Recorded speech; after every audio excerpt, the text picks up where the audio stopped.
бацхан Land Cruiser 300 3500 Twin Turbo-тай хөдөлгөөртэй машинд Eco 4 төхөөрөмж суурилуулах зааврыг хөргүүлж байна. За суурилуулахын тулд хамгийн ихний ээлжинд энэ моторын тагийг хоёр талаасаа барьж байгаа салгаж авна.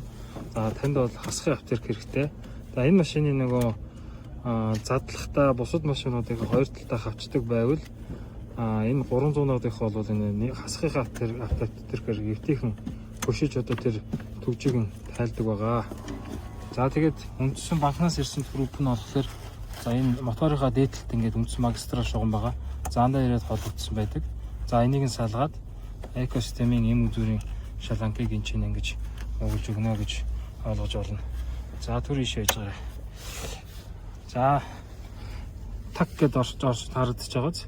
За энэ одоо нөгөө өөрийнх нь улбар шарамгтай төгжөө байгаа. За төгжөөнийхэн завсарт нь атверкийн хасах талыг нь оруулаад үйл хэлийг хоёр талтай ингээ хөдөлгөхөд кассечиг энэ талтай ингээ гараад ирдэг байгаа.